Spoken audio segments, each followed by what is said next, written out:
नमस्कार, जोहार। मैं याचना जायसवाल, आप देख रहे हैं न्यूज झारखंड। चलिए जानते हैं सुबह से लेकर शाम तक की झारखंड की तमाम बड़ी खबरों को।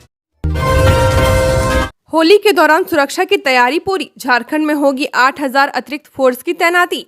झारखंड में होली के दौरान सुरक्षा व्यवस्था को लेकर पुलिस मुख्यालय के स्तर से तैयारी पूरी कर ली गई है। सुरक्षा के लिए पुलिस मुख्यालय की ओर से राज्य के सभी जिलों में करीब 8000 अतिरिक्त फोर्स की तैनाती की गई है। सभी जिलों के एसपी को सुरक्षा व्यवस्था के लिए अलर्ट भी किया गया है। किसी प्रकार की गंभीर घटना की सूचना पुलिस मुख्यालय कंट्रोल रूम को देने को कहा गया है। राज्य के 5 जिले जो पुलिस की नजर में विशेष रूप से संवेदनशील है, वहाँ सुरक्षा के विशेष इंतजाम किए गए हैं। रांची, जमशेदपुर, हजारीबाग, गिरिडीह और लोहरदगा में वहां की संवेदनशीलता को देखते हुए सुरक्षा की विशेष व्यवस्था की गई है। इन 5 जिलों में एक कंपनी केंद्रीय रिजर्व पुलिस बल को तैनात किया गया है, जबकि रांची, जमशेदपुर, गिरिडीह और हजारीबाग में एक कंपनी रैप की तैनाती की गई है। इसके अलावा रांची, जमशेदपुर और हजारीबाग में अश्रु गैस दस्ता को भी लगाया गया है। होलिका दहन आज, इतने बजे तक भद्रा का साया, जाने 25 या 26 कब खेले रंग। होलिका दहन आज है। होलिका दहन वाले स्थान पर लकड़ियां, उपले और अन्य जलाने वाली चीजों को एकत्रित किया जाता है। इसके बाद होलिका दहन के शुभ मुहूर्त पर विधिवत रूप से पूजन करते हुए होलिका में आग लगाई जाती है, जिसके बाद होलिका की परिक्रमा करते हुए पूजा सामग्री की होलिका में डाला जाता है। बता दें कि आज होलिका पर भद्रा का साया रहेगा। भद्रा का साया सुबह 9:24 से लेकर रात 10:27 तक रहेगा। इसलिए आज होलिका दहन रात 10:27 के बाद ही किया जा सकेगा। शास्त्र व पंचांग के अनुसार रंगोत्सव होली 26 मार्च को है, लेकिन सरकारी कार्यालयों में 25 मार्च को ही होली की छुट्टियां घोषित हैं। इस वजह से आम लोग 25 को भी होली खेलेंगे और 26 को भी होली का त्यौहार मनाया जाएगा। होलिका दहन के दिन आज कई शुभ योग बन रहे हैं। आज के दिन सर्वार्थ सिद्धि योग और रवि योग बन रहा है। सर्वार्थ सिद्धि योग सुबह 7:34 से अगले दिन सुबह 6:19 तक है। वहीं रवि योग सुबह 6:20 से सुबह 7:34 तक है। पलामू में दिन दहाड़ों 2 युवकों की तेज धारदार हथियार से हत्या। कोयला नदी, सेमरटांड और नावाटोली में हुई वारदात।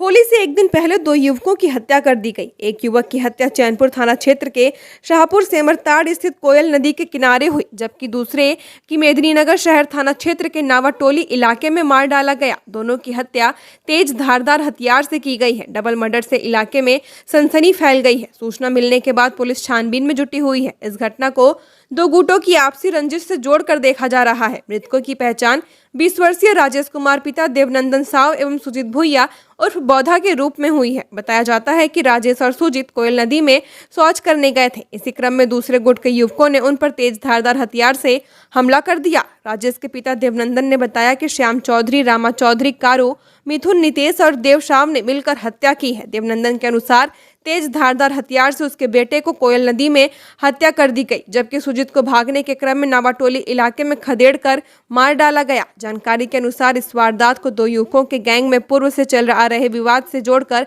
देखा जा रहा है। कुछ महीने पहले इसी विवाद के कारण सेमताड़ के श्यामा चौधरी पर जानलेवा हमला किया गया था। तेज धारदार हथियार से हमला करने के साथ साथ फायरिंग भी की गई थी। हालांकि रांची में कुछ माह इलाज चलने के बाद श्याम चौधरी की जान बची थी। होली से एक दिन पहले खूनी होली खेले जाने से शाहपुरा और सेमरटांड के इलाके में दहशत का माहौल है। होली जैसे पर्व पर सौहार्द का माहौल बिगाड़ने से लोग परेशान हो गए हैं।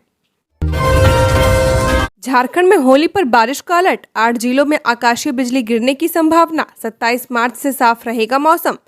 झारखंड में आज मौसम साफ रहा, हालांकि कुछ जगहों पर बादल छाए रहे। होली के दौरान बारिश का भी पूर्वानुमान लगाया गया है। मौसम विभाग का कहना है कि होली के दौरान राज्य के 8 जिले ऐसे हैं जहां बारिश हो सकती है। ऐसे में होली में खलल पड़ने की संभावना है। सुबह से राजधानी रांची सहित पूरे झारखंड में मौसम साफ है, धूप खिली हुई है। हालांकि मौसम विभाग का पूर्वानुमान है कि दोपहर से एक बार फिर मौसम बदल सकता है। आसमान में बादल छा सकते हैं। मौसम पूर्वानुमान के अनुसार कल 25 मार्च को राज्य के उत्तर पूर्वी भाग में कहीं कहीं हल्के दर्जे की वर्षा होने की भी संभावना है। इसी तरह 26 और 27 मार्च को आंशिक बादल छाए रह सकते हैं। मौसम शुष्क बना रहेगा। मौसम की स्थिति ऐसी है 28 और 29 मार्च को भी रहेगी। इन दोनों दिनों में आसमान में बादल छाए रहेंगे और मौसम शुष्क बना रहेगा। पूर्वानुमान के अनुसार कल 25 मार्च होली के दिन राज्य के उत्तर पूर्वी भागों में बादल गरजेंगे और वज्रपात भी हो सकती है। साथ ही बारिश भी होने की संभावना है। जिन जिलों में मौसम का मिजाज कुछ इस तरह रहेगा उसमें देवघर, धनबाद, दुमका, गिरिडीह, गोड्डा, जामताड़ा, पाकुड़ और साहिबगंज शामिल है। होली पर हो सकती है 80 करोड़ रुपए की शराब की बिक्री। झारखंड में उत्पाद विभाग ने इस माह राज्य में 428 करोड़ की शराब बिक्री का लक्ष्य रखा है। 22 मार्च तक लगभग 253 करोड़ की शराब की बिक्री हुई। वहीं होली में 80 करोड़ की शराब की बिक्री हो सकती है। पिछले वर्ष होली से 2 दिन पूर्व लगभग 70 करोड़ रुपए की शराब की बिक्री हुई थी। वहीं पिछले वर्ष होली के दौरान एक सप्ताह में 139 करोड़ की शराब की बिक्री हुई थी। इस वर्ष 150 करोड़ से अधिक की बिक्री होने की संभावना है। वहीं मार्च में अब तक सबसे अधिक लक्ष्य की तुलना में 80% शराब की बिक्री चतरा में हुई है। देवघर, धनबाद, गिरिडीह, बोकारो व पलामू में निर्धारित लक्ष्य की तुलना में सबसे कम बिक्री हुई है। रांची में मार्च में कुल 77.59 करोड़ रुपए की बिक्री का लक्ष्य रखा गया। इधर राज्य भर में शराब की अवैध बिक्री रोकने के लिए अभियान चलाया जा रहा है। खबरों में आगे बढ़ने से पहले अगर आपने अभी तक इस चैनल को सब्सक्राइब नहीं किया है तो सब्सक्राइब कर लें, जिससे आपको झारखंड की हर छोटी बड़ी खबर के अपडेट मिलते रहे। तो चलिए बढ़ते हैं खबरों की ओर। सरकारी कार्यालयों और आवासों का लाखों बिजली बिल बकाया, नोटिस भेजने की तैयारी।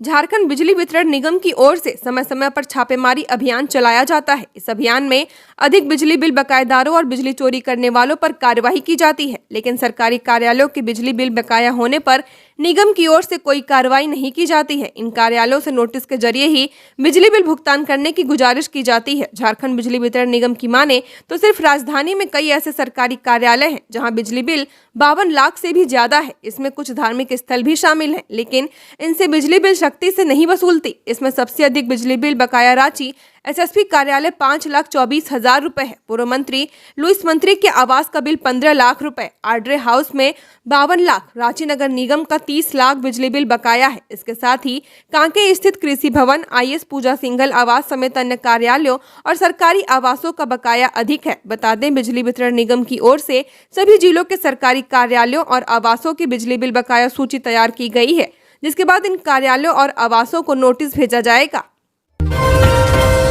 मनरेगा कर्मी भी लगाए गए चुनाव कार्य में, मनरेगा का काम हो रहा प्रभावित।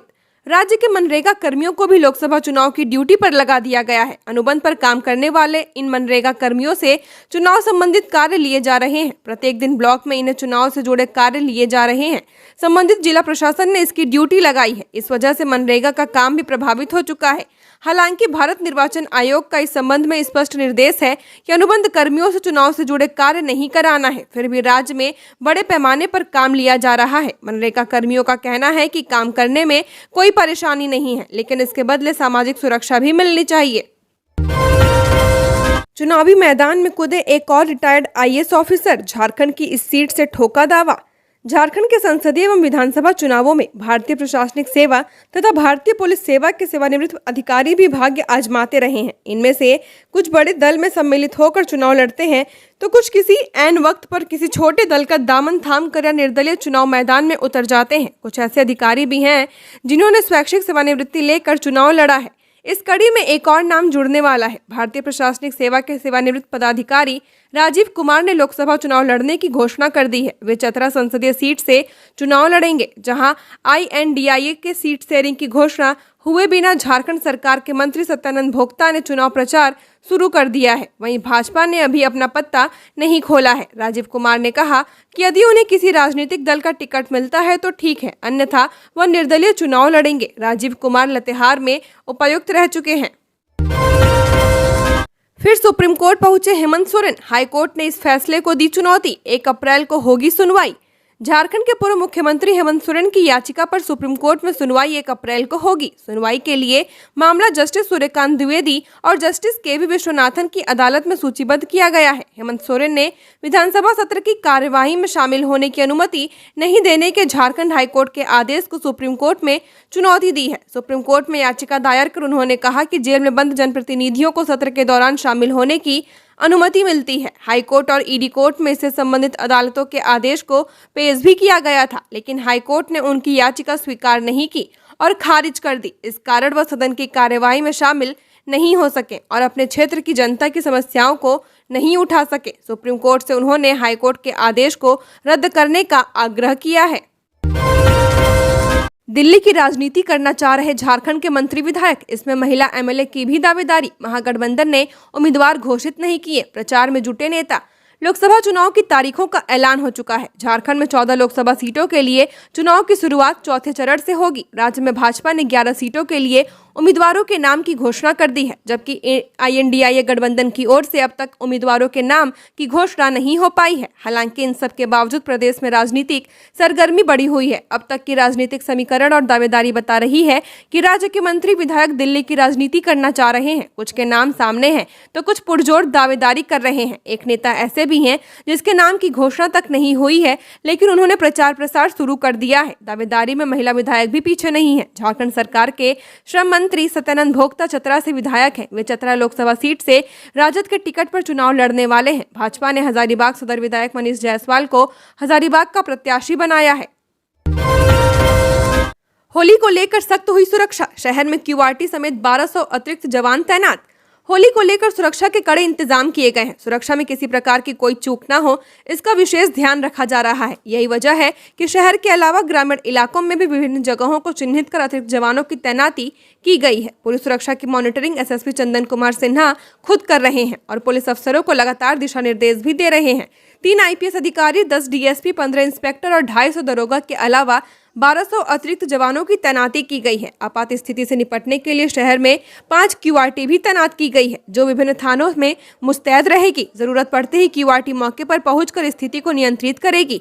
सोशल मीडिया पर भी पुलिस को विशेष नजर है। कंट्रोल रूम में एक टीम तैनात की गई है जो सोशल मीडिया पर नजर रखे हुए है। सोशल मीडिया के माध्यम से कोई माहौल खराब करने का प्रयास किया तो पुलिस तुरंत उस पर कार्यवाही करेगी। सोशल मीडिया पर विशेष नजर रखने के लिए पुलिस कंट्रोल रूम में एक टीम तैनात है। झारखंड की सीट पर बिगड़ा कांग्रेस का समीकरण। पहले गीता कोड़ा ने दिया झटका, अब JMM ने बढ़ाया सिरदर्द।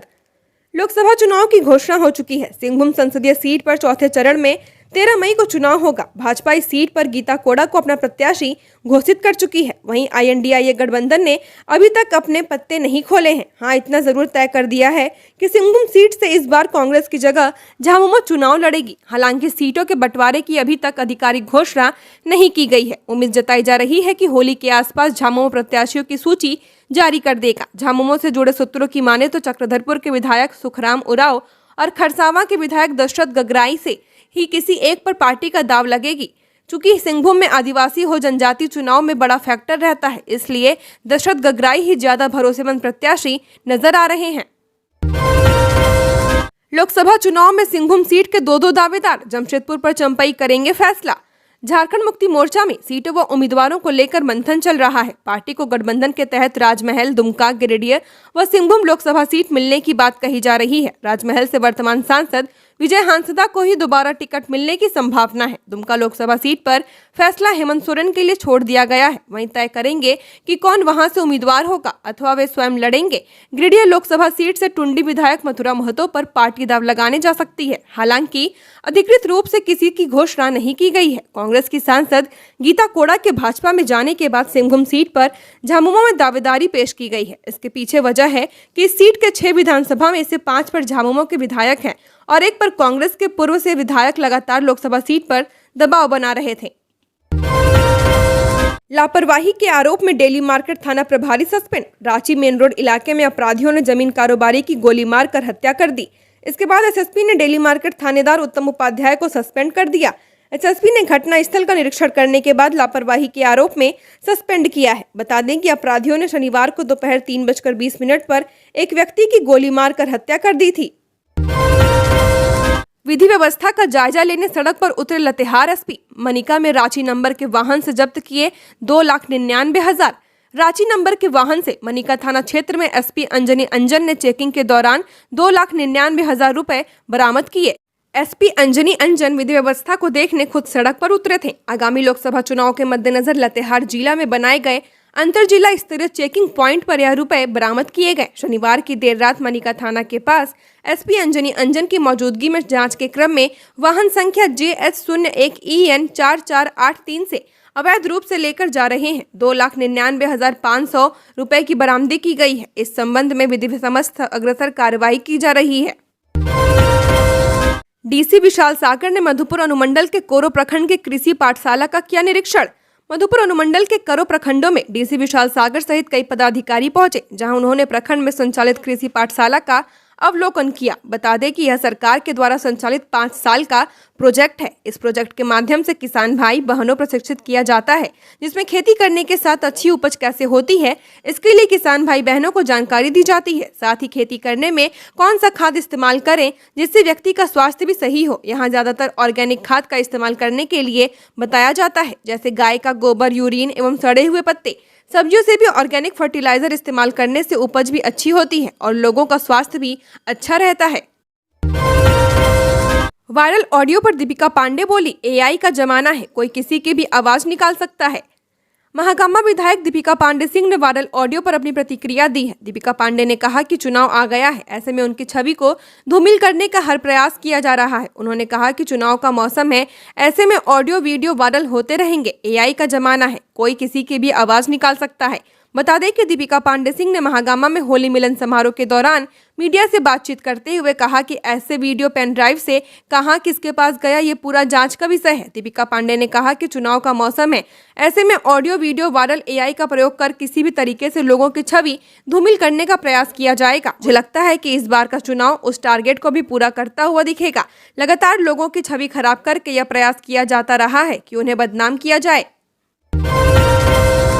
पहले हेमंत और अब केजरीवाल, 2 मुख्यमंत्री को अरेस्ट करने वाले ईडी ऑफिसर कौन है? ईडी इन दिनों देश भर में एक्शन मोड में है। बीते 2 महीनों में ईडी ने 2 राज्यों के मुख्यमंत्री को गिरफ्तार किया। 2 सिटिंग मुख्यमंत्री को गिरफ्तार करने वाले ईडी ऑफिसर की चर्चा देश भर में हो रही है, इसलिए हमने सोचा कि क्यों न आपसे भी उनका परिचय कराया जाए। उनका नाम कपिल राज है। फिलहाल वो ईडी में अतिरिक्त निर्देशक के तौर पर काम करते हैं। गौरतलब है कि जहां 21 मार्च दिल्ली शराब नीति में मुख्यमंत्री अरविंद केजरीवाल को गिरफ्तार किया गया है, वहीं इससे पहले 31 जनवरी को जमीन घोटाले मामले में झारखंड के तत्कालीन मुख्यमंत्री हेमंत सोरेन की गिरफ्तारी हुई थी। अज्ञात वाहन ने मारी टक्कर, 2 की मौत, 2 माह का दूध मुहा बच्चा बचा, मां को लगी है चोट। गुमला सदर अस्पताल में इलाजरत।